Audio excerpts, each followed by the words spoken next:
पहला क्वेश्चन है फोबोस एवं डोयोस किस ग्रह के उपग्रह हैं? तो उत्तर मंगल ग्रह के। इंजेक्शन देते समय प्रयुक्त जल किस विधि द्वारा तैयार किया जाता है? तो आसवन विधि द्वारा।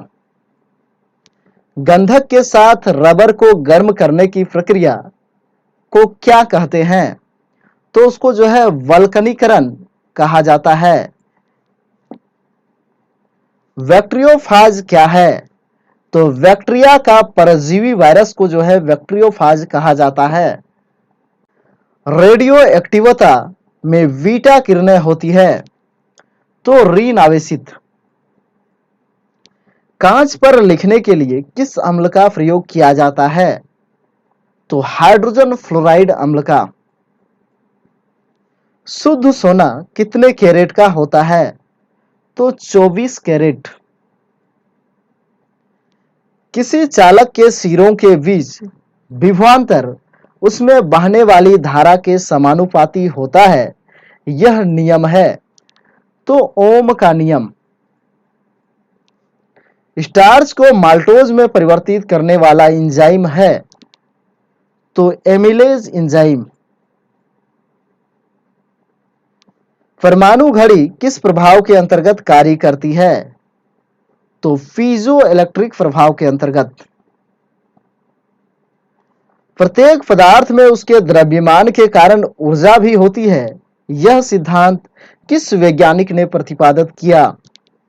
तो उत्तर आइंस्टीन ने। आग लगने वाला नापाम बम में आग उत्पन्न करने वाला मुख्य पदार्थ कौन सा होता है? तो नैप्थेनेट पामीटेट। हवाई जहाज को बनाने में कौन से फाइबर का प्रयोग किया जाता है? तो कार्बन फाइबर का। जल के प्रवाह में कौन सा नियम लागू होता है? तो बर्नौली का नियम।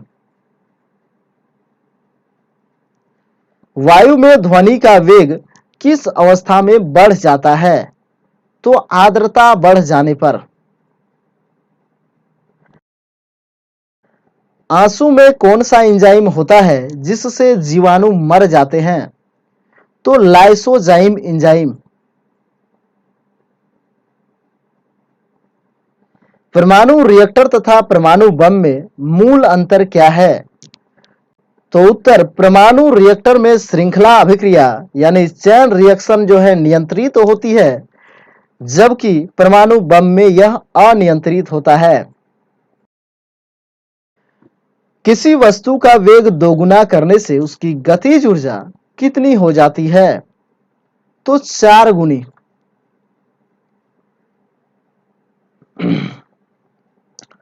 किसकी कमी के कारण बर्फ पर चलना कठिन होता है? तो घर्षण की कमी के कारण। झील में फेंके हुए पत्थर के डूबने पर उत्क्षेप बल का होता है तो उत्क्षेप बल जो है नियत रहता है। बिजली के बल्ब में फिलामेंट से कांच तक ऊष्मा किस विधि से संचारित होती है? तो विकिरण विधि से। अगर वायुमंडल न होता तो दिन की लंबाई पर क्या प्रभाव पड़ता? तो दिन जो है कम हो जाती। किसके कारण खुले में रखा दूध कुछ देर के बाद खट्टा हो जाता है? तो लैक्टिक अम्ल के बन जाने के कारण। अवरक यानी माइका ऊष्मा और विद्युत के लिए क्रमशः होता है तो ऊष्मा का सुचालक होता है, जबकि यह विद्युत का कुचालक होता है। जब दो हल्के नाभिक मिलकर भारी नाभिक की रचना करते हैं तो इसमें कौन सी प्रक्रिया होती है? तो नाभिक संलयन प्रक्रिया। पृथ्वी से पलायन वेग का मान कितना है? तो 11.2 किलोमीटर प्रति सेकंड। तो फ्रेंड्स अभी के लिए बस इतना ही। वीडियो अच्छा लगे तो वीडियो को लाइक करें, चैनल को सब्सक्राइब करें। मिलते हैं जल्द ही एक नए अपडेट के साथ, तब तक के लिए जय हिंद, वंदे मातरम।